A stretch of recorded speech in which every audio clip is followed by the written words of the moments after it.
Charlie Karver wasn't a bad man. He wasn't even an unlucky one, not really.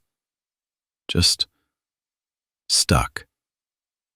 At 43, he'd been chasing a dream that never quite let him sleep.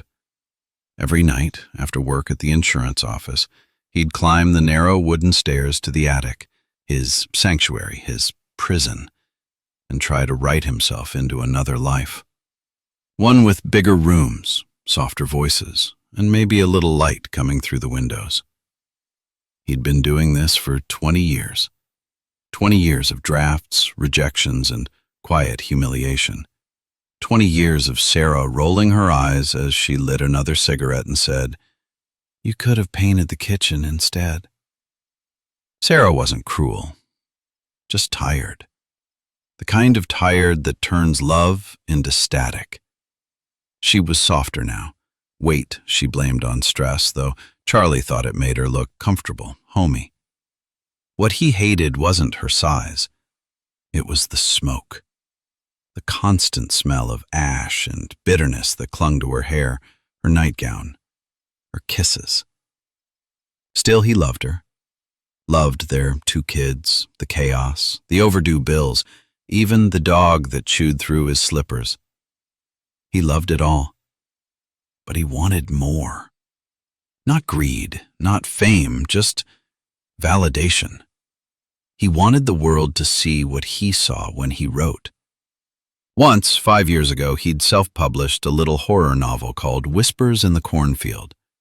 It sold 1,000 copies, half of them to coworkers and cousins, but for a brief, glittering moment, he'd been someone. People emailed him, asked for autographs. A podcaster interviewed him for 13 whole minutes. He'd been glowing for weeks. Then the world moved on, and Sarah reminded him that the credit card bill hadn't.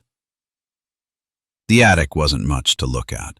A low ceiling, 1 naked bulb, boxes labeled Xmas stuff and baby clothes, and a small wooden desk that used to be his grandfather's. The air smelled like old books and insulation. Charlie would pour himself a glass of vodka, cheap stuff that burned like regret, and stare at the blank page.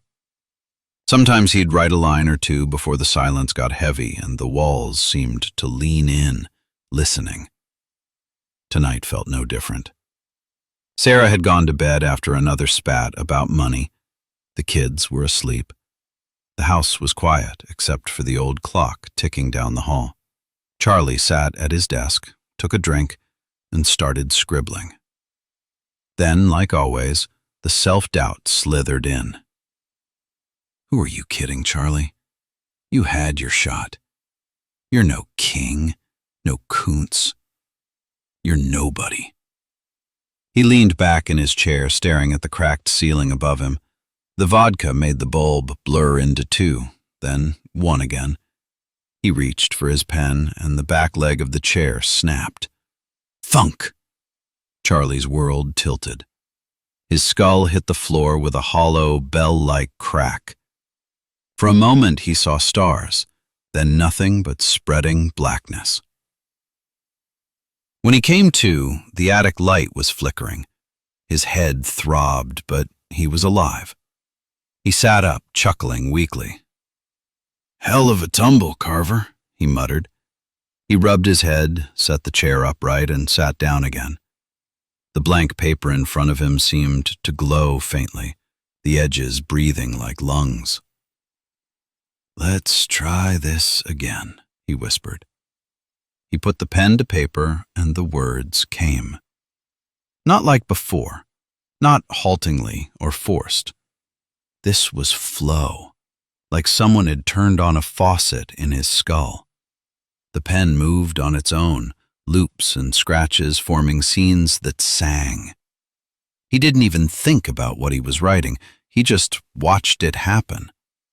A story about a man in an attic who discovers a hidden door behind the insulation. A second attic, darker and older, where everything he ever wanted waited for him.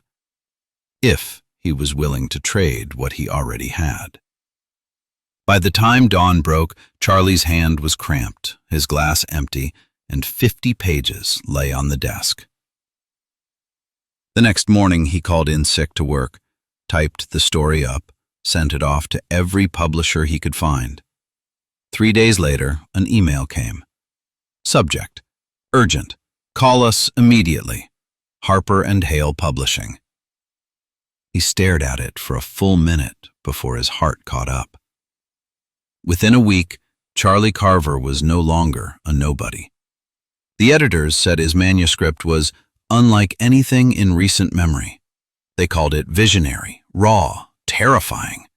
A bidding war started. He signed his first contract for $7 million. The book, The Second Attic, hit shelves that fall and went viral. Critics lost their minds. People online wept, quoted passages, tattooed lines on their arms.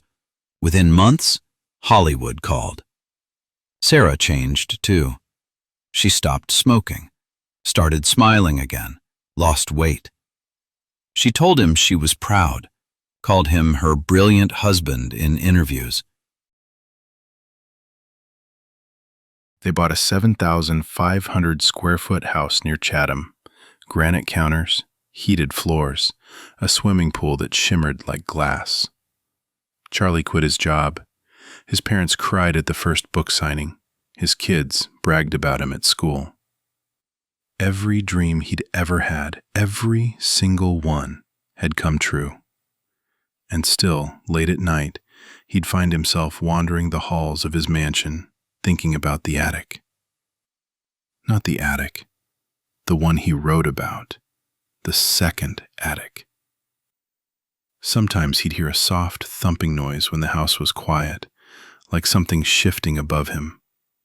Once, he swore he saw a shadow under the door to the attic, moving slow and deliberate. He told himself it was the wind. He didn't write about it. A year passed. His third novel won awards. He donated millions to children's hospitals. He was on magazine covers, shaking hands with politicians, smiling for cameras. But the dreams began to rot. He'd wake up in sweat, tasting dust.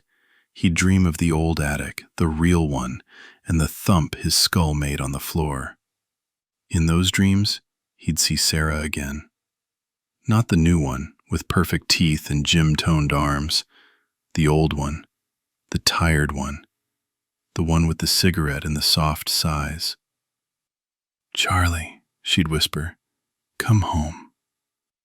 And then he'd see the other door behind her, the one in his story, the second attic, and something would move inside it, something with his face. The doctors said he was showing signs of brain activity. Sarah wept when they told her. The kids held hands and prayed. The machines beeped, slow and steady. The ventilator hissed. Charlie's parents stood by the bed, gray-faced, holding each other. The pastor murmured something about mercy, about letting go. Sarah nodded through tears. Her hands shook as she lifted the cigarette to her lips, unlit, just holding it there like a habit she'd forgotten how to break. The doctor checked his watch. "Whenever you're ready." Sarah whispered something to Charlie's still body. No one heard what it was. Then she nodded again. The doctor reached down and unplugged the ventilator. Inside Charlie's mind, the applause thundered. He'd just finished another signing, 50,000 people all cheering. His publisher had announced his new movie deal. His children were running around the pool, laughing. Sarah was curled up beside him on the couch, looking young and beautiful, her hand on his chest. He leaned back into the softness of the chair, a $15,000 mink recliner, or so the salesman claimed. He sipped his brandy, savoring the day. It had been a long one, meetings, interviews, magazine shoots, but he couldn't be happier. He looked around his perfect home, his perfect life, and smiled. "Finally made it," he said softly. He reached for the lamp and flicked the switch. The light went out. In the hospital, the heart monitor gave one long, thin tone. Sarah pressed her forehead to his hand. "We love you, Charlie." The pastor said, "Amen." The machines went silent. But up in the other attic, the second one, Charlie Karver opened his eyes. The room smelled like dust and smoke. The paper on the desk was blank. Somewhere in the dark, a typewriter began to clack on its own. He smiled. "Let's get to work," he said.